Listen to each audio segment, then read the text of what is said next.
So now that we're done with all the serious talk, I would like to wrap up with what we call the open mic magic mirror. It's the window into your soul. So um, we've prepared 15 questions, and I gave you the benefit of seeing them in advance, so you wouldn't be entirely surprised. But it is meant to be candid, and whatever comes to your mind. And as we say, keep it lighthearted, but keep it clean. So, starting with the first question, your favorite aircraft, civilian, military, current, or historical? Historical military, the Corsair. It's just got such a pretty line with that wing line. I just love the Corsair. Yeah, I agree. I love it. I love it.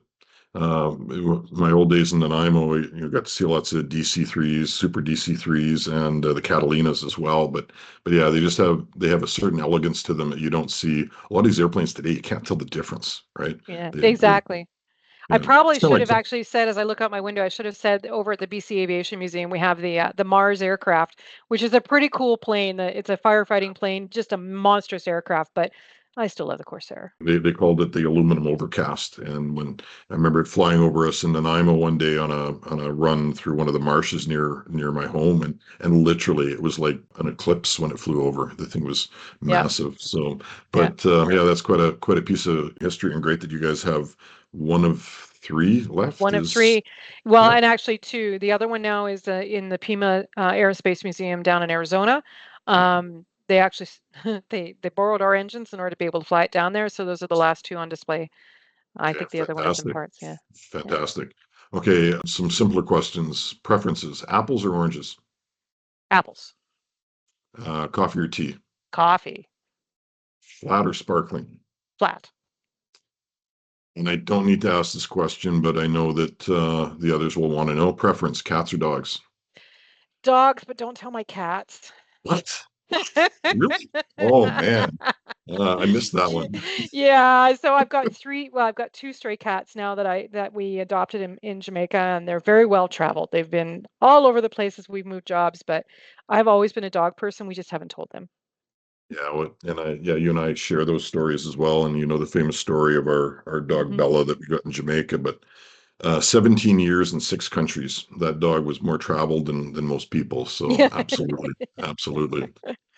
Keeping on the animal theme, scariest animal.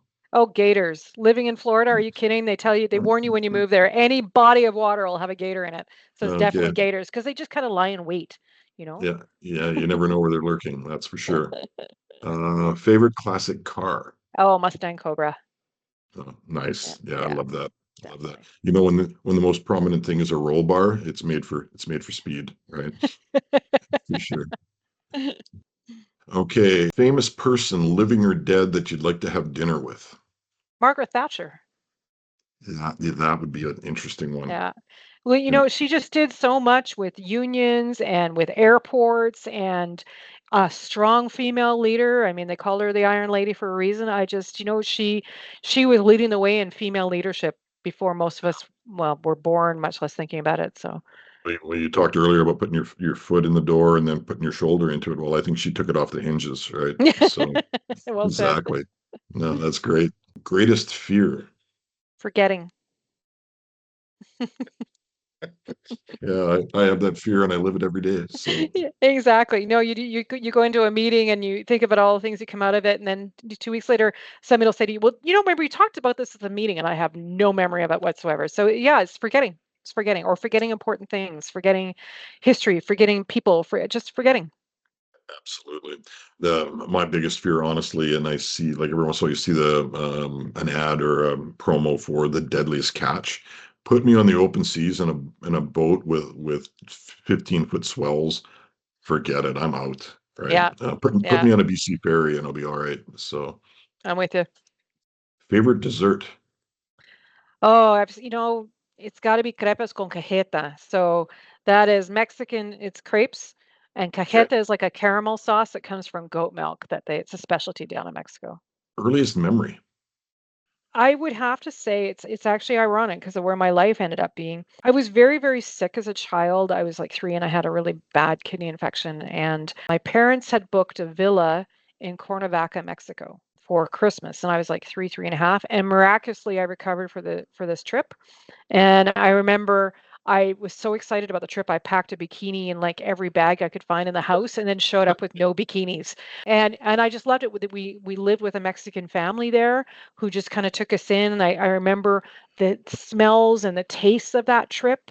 And I mean, as you know, I'm well into my 50s. That's a long time ago. And I remember that like yesterday. And it's ironic because we ended up moving to Mexico, 10 years later. And I think your senses they're just more acute when you're younger as Yeah. well. The memory is sharper on certain things, and certain smells or certain sounds will just evoke a memory. It's crazy, right? Yeah. Yeah. Yeah, Music too. Hmm. yeah, yeah, exactly. Most used app on your phone, excluding WhatsApp.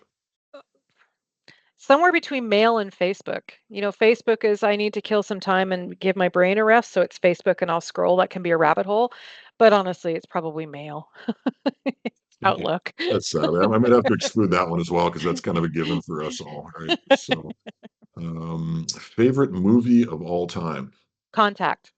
100% Contact. Yeah, Jodie Foster, Matthew McConaughey. Hey, yeah. it's Matthew McConaughey, but just the whole concept of space travel and what she went through and what's actually out there, and is it something that we're capable of understanding? Contact all day long. There's nothing better than a good sci-fi movie or series. And I don't know if you ever watched The Expanse, but you Mm. have to invest about 3 months of your life to get through it. But we quite enjoy those as well. Hmm. Yeah, for sure. Okay, this is an interesting one. You get you get to listen to one song for the rest of your life, but only one. What is it? So so I was thinking, well, it has to be a long song, right? So Inagata Davida is actually Hmm. 17 minutes long, but I thought, good gosh, I could never live to listen to that my whole life. So, as you know, I'm a singer and I've done a lot of choral work and a lot of solo work, and it's Handel's Messiah. Okay. Okay. All of it, Well, all of it, because it doesn't actually end with a hallelujah chorus. People don't realize there's another 45 minutes after that. So, okay. Well, fantastic. We'll get you to finish off this interview with that. Uh, oh no, and hallelujah, no. no, no, I won't put you through that. Now, the impossible. This is the sort of executive screening question. Nobody ever gets it right, but you have to try. I'm thinking of a number between 1 and 100. What number is it? 67. Oh my God.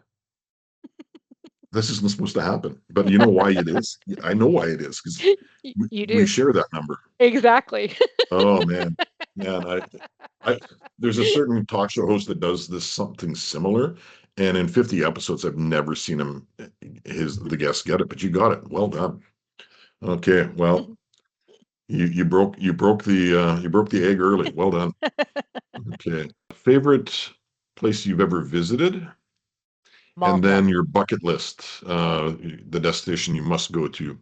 So my favorite place is definitely Malta, the intersection of like every historical culture that's of significance in Europe. Just love Mhm. Malta, from the Phoenicians to, I mean, everybody went through there. And just its significance during World War II and its position in the Mediterranean. Bucket list, well, there's still a very long list. I've been to 44 countries, not as many as you, Curtis, but quite a few. But I've still never been to Australia. Well, I'll tell you what, you and I need to make sure that our significant others are ready to go. I've never been.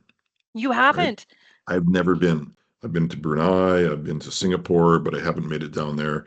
And when I was 24, I got my passport and I was going to Australia. I didn't have a plan, didn't have a job, ended up doing something else and never got there. And here I am, what, 40 years later, and I still haven't Still haven't gone. gone. So the four of us have to make a plan. Okay. I agree. It's a plan. Okay. Okay. Well, Oh, we'll wait, we're find a gonna way to have to make it find happen. time. We're gonna have to find time to take a vacation. That might be a problem. Yeah, yeah, good luck. Good luck. Okay, final question. Personal mantra in 10 words or less. Do unto others as you would have them do unto you.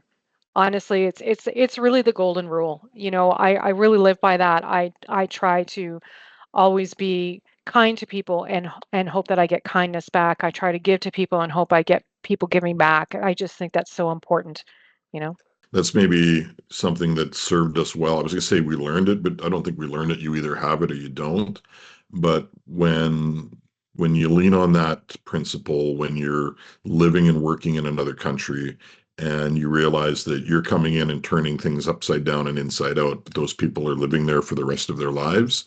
You got to treat people well, but you also have to understand that for you this is just a passing thing, and for them this is forever, right? Exactly. Yeah. Exactly. And you think about that, you just think about in Jamaica, and you and I can go back to Jamaica tomorrow and we've had lifelong friends there because of the way that we treated them and the way they treated us, and all those people are now running that airport. Yeah, that's a tremendous point of pride for all of us. But knowing that in Montego Bay, when I was there, the head of IT is now the CEO. The second in charge of Mhm, security is now the COO. A mhm, junior firefighter is now the fire chief, and there's plenty of more examples. But I remember, like, I was on that transfer part. We just taken over the airport, and I remember telling them, "Look, I'm just here for a short time, but you will be inheriting these roles, and when the expats are long gone, you'll be running the show." And they all looked at me a little bit doubtful and dubiously, but here we are 20 some odd years later, and it's true. And it's, I've seen the same thing in Cyprus, and Jordan's still in a transition phase, but it's really encouraging to see. And as we get more years behind us, it really makes you feel good to know you've left a few seeds behind, right? yeah, exactly. I Yeah. think I think that they had the great start to go there, and they were just looking for some guidance and some investment. And now look at that airport. It's just, well, notwithstanding the hurricane, Yeah. but really. Exactly. And that's just it. That the best people that I've met and worked with are the people that were there when I arrived, right? Yeah. The raw materials and the ambition are there. You just have to create the environment for people to grow and shine. And I loved it. I'm not sure I've got enough energy to do another one from scratch, but it's nice to support them as we go.